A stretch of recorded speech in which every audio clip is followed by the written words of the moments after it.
I'd like to begin with deep gratitude for all the amazing women and men that have come before us, saints, prophets, mystics, some known, many unknown, some seen, visible, many invisible, that without their teaching and their hard work, and the gifts that they have left behind, someone like myself wouldn't know there is more to life than just this multiplicity, the forms, the shells.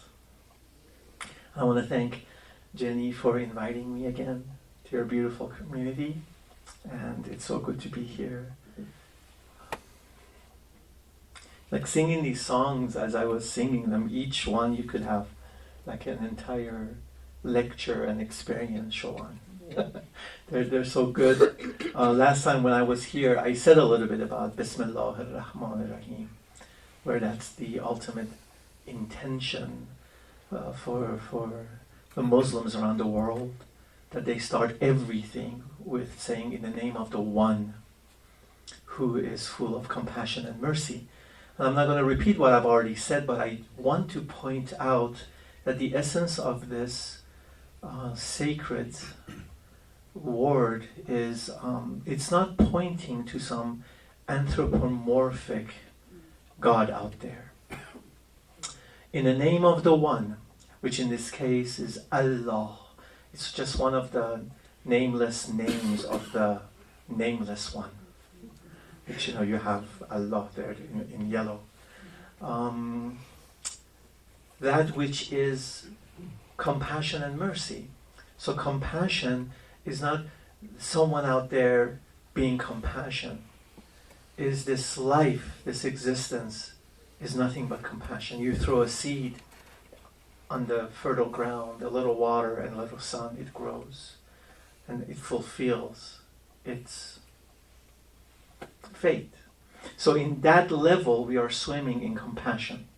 It's a different shift of mind and heart to look into that. We get to embody and embrace that every moment of our lives and every cell in our bodies is filled and is swimming in this act of compassion. So it's not something that someone up there gives it to you sometimes, if you're a good boy or a good girl, and sometimes you don't. It doesn't work that way. It is. It just is. Something that one of the definitions of truth is that which does not change. So existence is. Compassion is. And if I don't feel it, if I don't know it, then I need to see if I'm aligned with this isness or not. Not to question the isness, which is kind of being deeply ungrateful to that which has given you so freely this life, each breath, each heartbeat. We don't do much for any of that, do we? But it's been gifted to us freely, and Rumi, Maulana, our master, reminds us of what are you doing with your capital? What are you doing with all of this that has been given to you freely? And quickly, that beautiful quote from the Daily Word about the friend. In the Sufi tradition and in the context of Rumi, the friend is everything. But we got to understand what we mean by friend, because I feel like we might have lost touch with the essence what a friend is. In Sufism, a true friend is a pure mirror to you. And it's said that we need mirrors on this path. It'll be very difficult to just be kind of on our own. And not that just any mirror you want to pay attention to, but the mirrors that are pure, that come from love, that know you, they mirror back to you constantly. Verbally or non-verbally. And a lot of mirroring is not through verbal interaction. Their presence mirrors back. their presence mirrors back. When you're in their presence, you remember your higher potentiality and your higher capacity. So Rumi's life at the age of 37 changed because of this friendship with Shams, this wandering dervish, this 37-year-old that had over 10,000 students at the age of 37, who did not write a single line of poetry in that 37 years. But somehow in this encounter with this friend of the heart, his entire life transformed.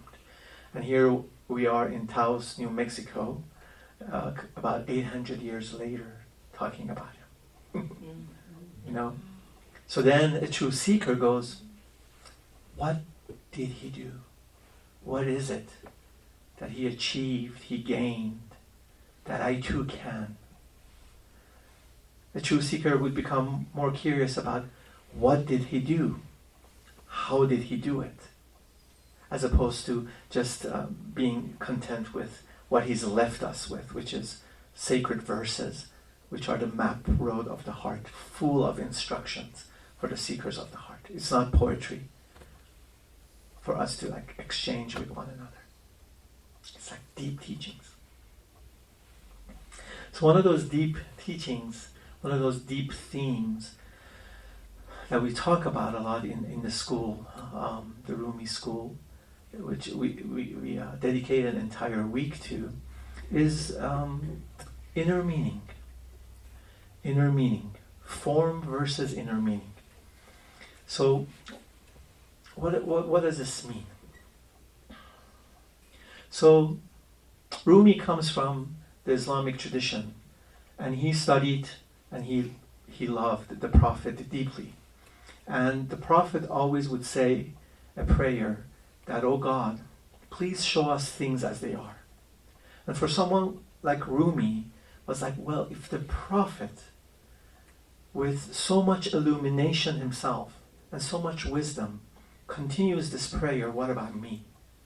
So this might be pointing to a fact that what we see might not be what it truly is. Because from the moment we're born, we're conditioned through schooling, family, religion, culture, politics, to give value to and pay attention to the forms. Like all the forms that are sitting in this room. And all the forms and all the words, everything has a form. This might sound fundamental, but it really is not. It's not as basic as it sounds. It's pretty profound. Because sometimes our spiritual path becomes extremely based on the form. Of course, because we live in a duality world, it's filled with forms. And everything has a form. Even in spirituality, prayer has a form. Meditation has a form. Chanting has a form. But the spiritual teachers tell us that the form is just a means to an end. And we are supposed to be cultivating insight. In Buddhism, it's called vipassana, which means seeing things as they truly are. But then the question is how? What is it that they did that I can to do that in these handful of days that we've been gifted? Because we're supposed to be alive now. Life is not about the entire life of figuring life out as they've sold it to us. And we go like, yeah, tomorrow. Sure, tomorrow. Yeah, another degree. Yeah, if I go to that one meditation retreat, if I just wait until... See, we just tomorrow, we've bought into this. And it's starting to permeate our life, and we live our lives for a tomorrow. Where those who've awaken in a here and now, in a split second, by the grace.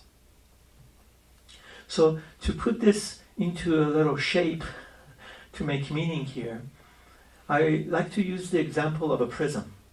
Do we know what a prism is? A glass prism. So you have the prism in the middle here. So from one side of the prism, you have the sun, the ever-living, beautiful sun shining. And once it hits the prism, what happens? Light scatters. The light scatters and rainbow is created on the other side. The world of multiplicity and diversity is created. All the forms and the beauty from this one source is created. And everyone in this room, we're on this side, right here. Right? With our own unique, beautiful temperaments and constitutions and behaviors and talents. Not everybody's a doctor.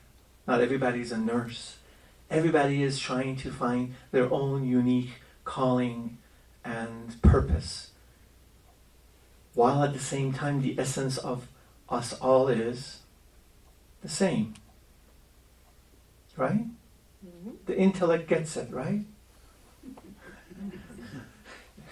I always talk about the bubblehead effect. I think Taos doesn't have that. You're pretty good. Because sometimes we anyway. So you have the spectrum on this side. And sometimes, I'm the purple and I argue with you, you're the orange, I think I'm prettier than you are. And then, long story short, 10, 20, 30 years in, we forget and we identify. And that is all we see. That is all we see. These different colors. And when you're there, when you place yourself there, in that mentality, and everywhere you look, that is all you see, then you start to believe it. It's not that hard. So then, the spiritual teachings, the authentic spiritual teachings, and in this particular case, Sufism, which Rumi speaks of, is basically training us to come back to where? To the light. Source. I know, but before the light, there's something there. To the prism. And the prism in this metaphor is the heart in Sufism. That's why the heart is the most important center in the human's body, and so much poetry and so many practices are based on the heart. It's called the threshold between the world of the seen, the world of the form, and the unseen world, where the inner meaning, the true meaning of everything resides. So then you come back, keep coming back, keep coming back. So much until you can settle in the prism, to a point that you settle there and you don't want to go anywhere. Until suddenly, a metanoia happens, a returning happens, a homecoming happens, a turning happens, which then you can see all that you have heard of. And you become one with the source, your own source. That was your source all along. But now you can say, and you won't even say it, I know. Over here, there are a lot of classes and books talking about the sun. And people go like, yeah, there must be a sun. And many convince themselves that they know. But it's only when we come back to the prism and we abide there without any desire to go anywhere else, until maybe one day, it's revealed to us, that source. So, in a way, all spiritual practices are means to an end. They have absolutely no value of their own. They're actually dangerous because we have the, as Rumi calls it, the spiritual, he talked about religious exclusivism, and he also talked about kind of the spiritual formalism, like getting very attached to the form of your spiritual practice.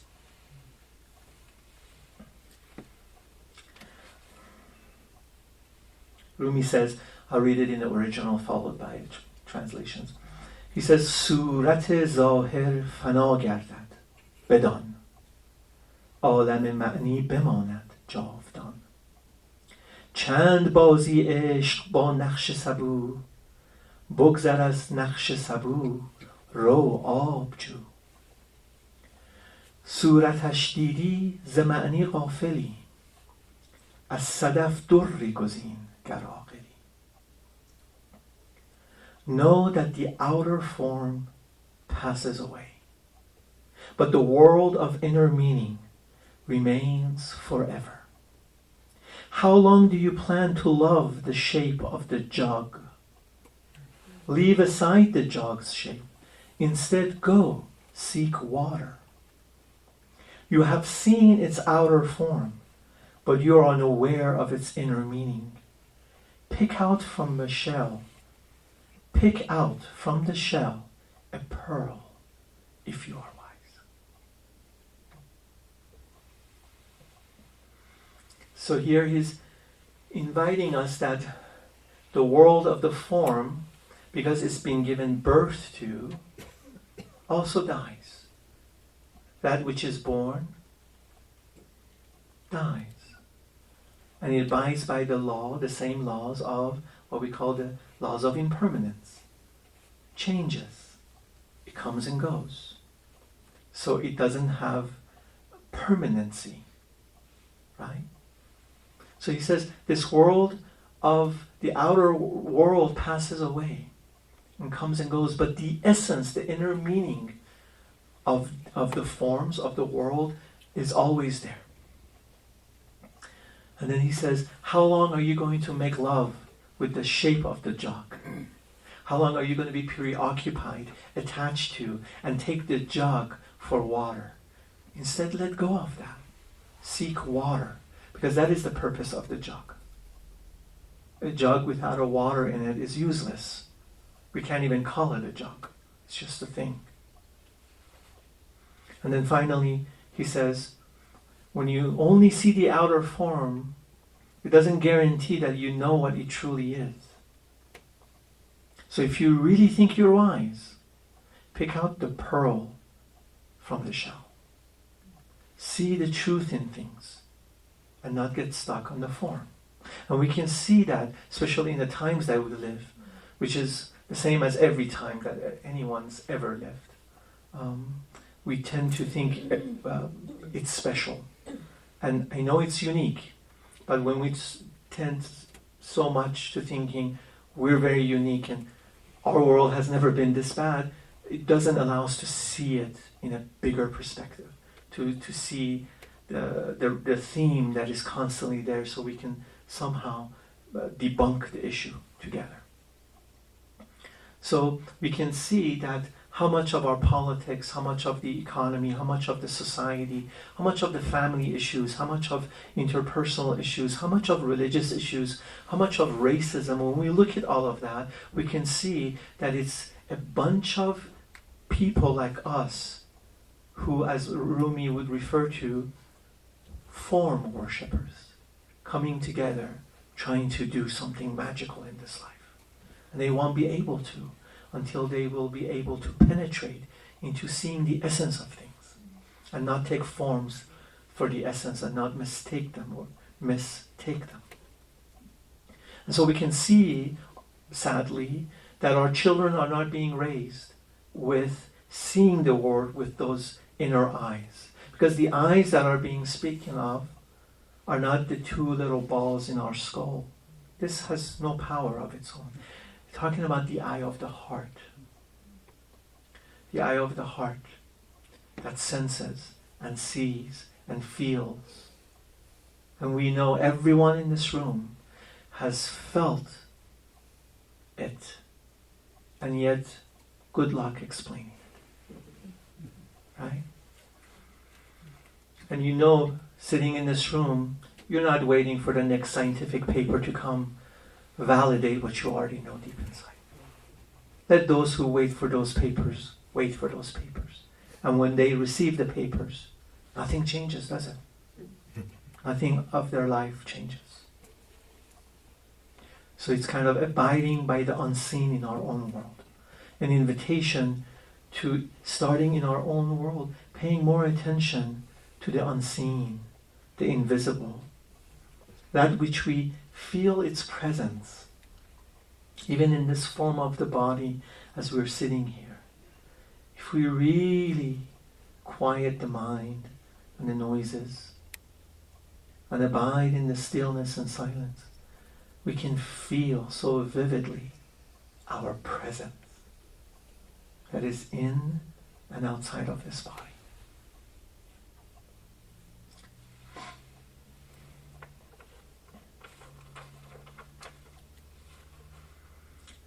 Rumi says, 10 چراغ ار حاضر آید در مکان، هر یکی باشد به صورت غیر آن. فرق نتوان کرد نور هر یکی، چون به نورش روی آری بی شکی. گر تو 100 سیب و سرابی بشمری، 100 نماند یک شود چون بفشری. در معانی قسمت و اعداد نیست، در معانی تجزیه و افراد نیست. اتحاد یار با یاران خوش است، پای معنی گیر صورت سرکش است. If 10 lamps are present in one place, each differs in form from another. Yet you can't distinguish whose radiance is whose when you turn your face towards their light. And when you do, the doubt disappears. If you count 100 apples or 100 quinces, they do not remain 100, but become one when you crush them together. In the field of spirit, meaning, inner meaning, there is no division, no numbers exist. In the field of spirit, there is no partition, no individuals exist. Sweet is the oneness of the friend with his friends. Catch and cling to the foot of spirit, for form is disobedient.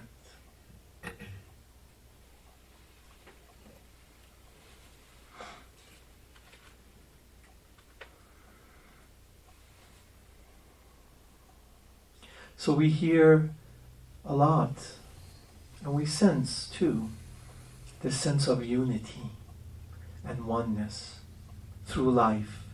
When we experience life, when we go through all the ups and downs of life, some voluntarily and some mainly involuntarily sandpapering that happens to our ego, and the losses and the tragedies and everything that we go through, and we connect with one another, we finally stumble and get it, that there is an underlying unity and oneness. That is the source of all of these rainbows sitting here. But why is it so hard to practice it? Individuals like Rumi said, it's not hard for those who have crossed the threshold and have come back. It is hard for those who haven't crossed the threshold and only know it theoretically and conceptually. So it's an invitation and a prayer to see the oneness in everything we encounter, but experientially. And I think it begins with ourselves.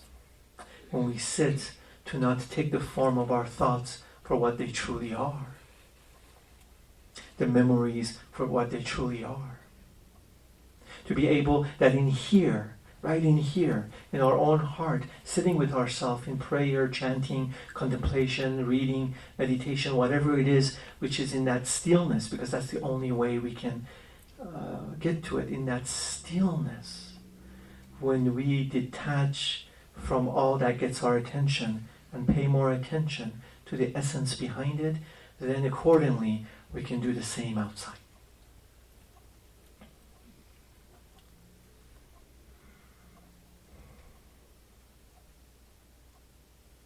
And this was and is and continues to be one of the biggest themes, and at the same time one of the biggest aspirations on this so-called spiritual path. And it's a compass in your own hand, that you look at yourself honestly and you ask, how much am I caught in the mire of forms, and how much do I see the essence and I'm detached? And that gauge tells you where you are. So the friend starts right here, in the heart.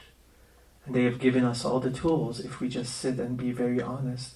It, like a compass, tells us where we are. And the compass just doesn't tell us where we are. It also tells us, depending on where we are, how we can get to where we want to go. Like the GPS. The GPS can only tell you how you can get somewhere, by first knowing where it is first. He can't tell you how to get to my place if he doesn't know where you are and you're not connected to the satellite first. And I think the satellite is in our heart. Any burning questions or curiosities? That's all I have to say. There's so much more. But just to bring this to an end, I'd like to hear from someone. Did Rumi, was he a dervish too? Did he do the dance, the twirling? Yes, Rumi learned whirling from Shams. Oh, Shams. And Shams learned it from others. So this act of whirling existed before Rumi. Yeah. But what happened is that he not only learned the whirling, he also just learned the ecstatic dancing of movement. Right. Yeah, because he was a very serious and respected intellect. So what Shams did, he just broke him. And the dances of universal peace are an extension, perhaps, of dervishing a little bit, just because it happens in a circle going around? Are they I think connected? they're definitely connected because there's a universality to the turning. Every particle of this existence, every particle in your body right now, every particle of every object, all the way to the galaxies in this moment is turning. And in that turning, a stillness is created. So that's why one of the practices is to turn, like the dervishes. Because in that turning, for those of you who've turned, after a while, you forget that you're turning. You find this incredible stillness. Because that is how the existence is. So then you tune in with what life is. You abide, you align yourself to life. And that's what these practices are. If you're doing a practice for a few years or decades and nothing's happening, you either got to look at the practice or look at yourself. Because life is short. All the practice are to align yourself. So you too, like everything else in this existence, can be one with that invisible hand. But humans, because of their choice, we tend to go off alignment. So in addition to that, he also pretty much all the 70,000 lines of poetry, except 18 of those, he uttered in a state of ecstasy, and his students and his son wrote them down. He didn't write them down. And a lot of it was him either whirling, or there was a pole in this particular room he was in. He would grab onto it. And just like the earth revolving around the sun, just like the sunflower abiding by the sun 24 hours a day, and just about like everything else, he aligned himself, and it came through him. 37 years, he didn't write poetry. And then suddenly he left us with the most amount of lines any human had. So then you gotta go, what happened? I want that. And then his son later, just like everybody else who doesn't listen to prophets and mystics and saints, Rumi's like, I want to be buried where the sun can shine on my grave and the rain can rain on my grave. Of course, they created the shrine, they created an order, and then it became whirling dervishes. Whirling dervishes is a thing. But what it is, the essence of it is, as kids, all we want to do is whirl, but then we forget. So whirling is coming back to our natural state. So the whirling dervishes is not a trademark, and they don't have monopoly over this. But of course, their main practice is whirling. Yes? I really loved what you said about if you practice and practice for years, and it doesn't have what my teacher called function, that you're really stuck probably at a place of form. And I was thinking about what you said earlier when you began about what form is. And form has an incredible capacity to take us where we want to go, which is that loss of becoming one with everything. Yeah. But I think it was Trump or Ricochet said that another term for form is spiritual materialism. Do you remember that? Yes. And Yeah. I think that's what you're saying, because so many times we get lost in the form, and it actually has a tendency to raise the ego sometimes. Absolutely. For instance, I was thinking about, I've never experienced the dervishes, Mm. but I was thinking about their form is so beautiful, and the vestiges are so elegant. But it's that moment when form extinguishes and dissolves into the complete oneness. Mm. So I really have had some struggles the past couple years, because it is true, you know, what Taos does to you, and I've had to give up so many forms, not out of choice, but because they no longer served me.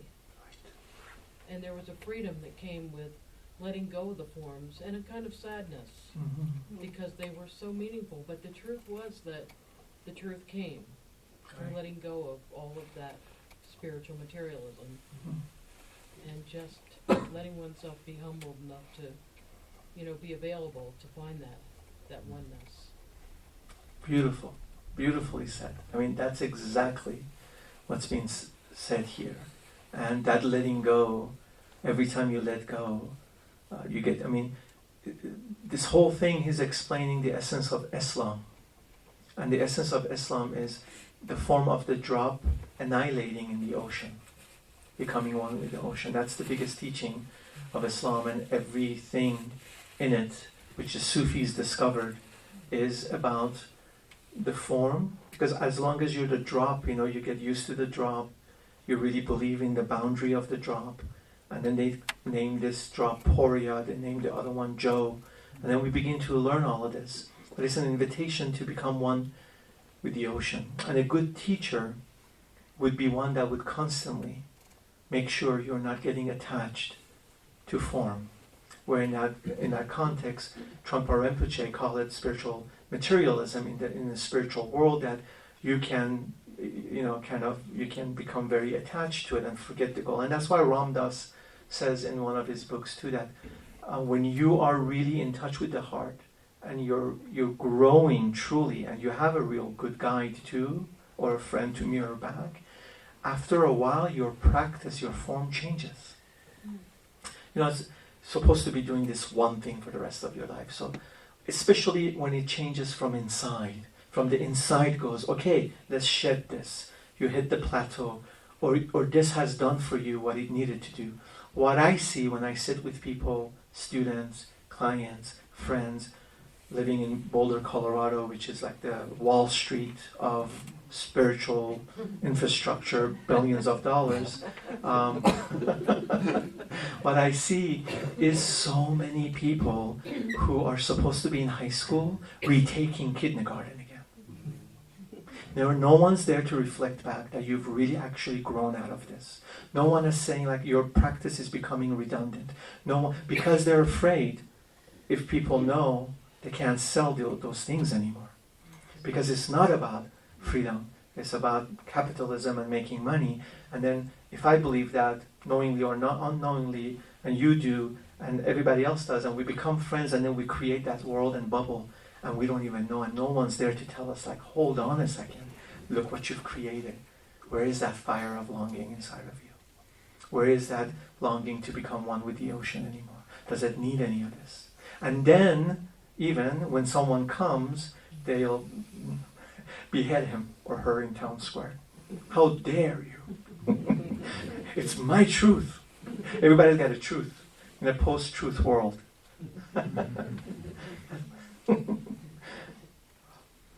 Anything else? Yes. You mentioned that Sufism, or you had something to do with Advaita Vedanta. How does the Advaita Vedanta do with Sufism? How is it connected at all? The teachings of Advaita Vedanta, the non-duality of Ramana Maharshi, Papaji, and currently Muji, they were a huge influence in my life. And the non-dual teachings exist in every authentic tradition, which is the ultimate. They're talking about like, just drop the drop, you are the ocean already. So it's the constant reminder that I am that, I am that. So it's a spiritual practice, like Ramana Maharshi was saying, like if you, or Nisargadatta, if you continue to say, who am I, you corner the mind.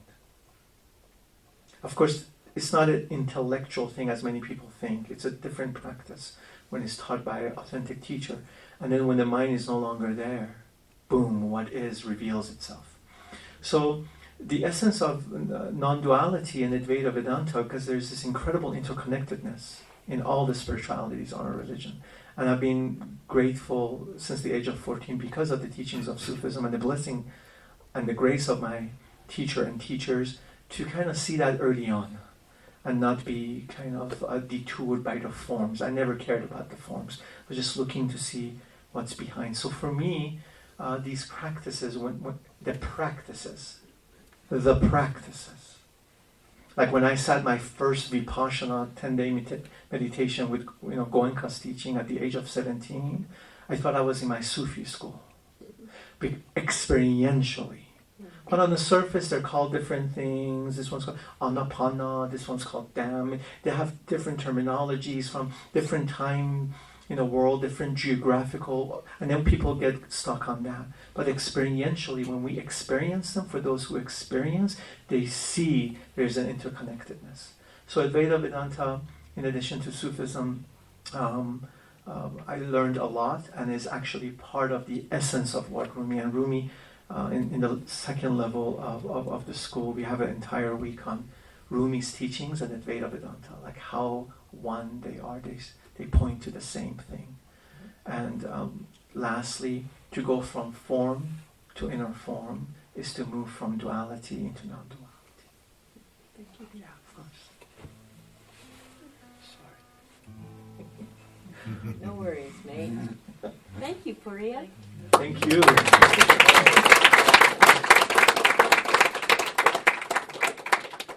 going to sing this song because you like it. I know you like this I song. love this song. The words of Santa Teresa of Avila. Let nothing disturb you, nothing upset you.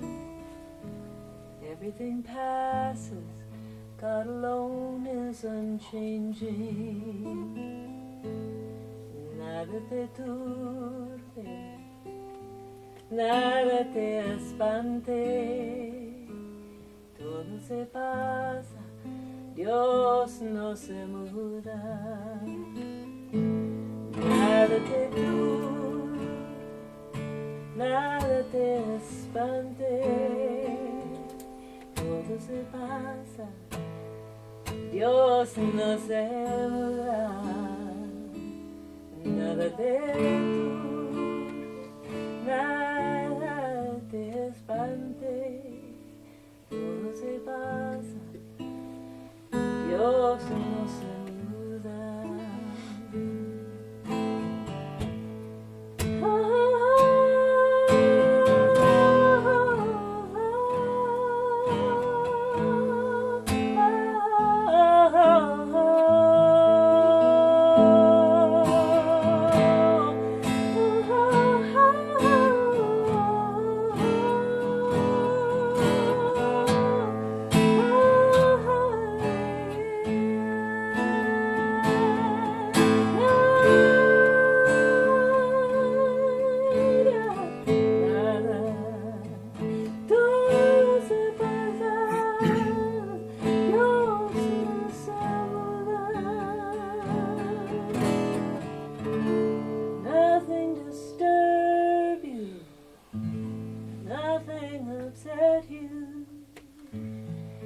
God alone is unchanged.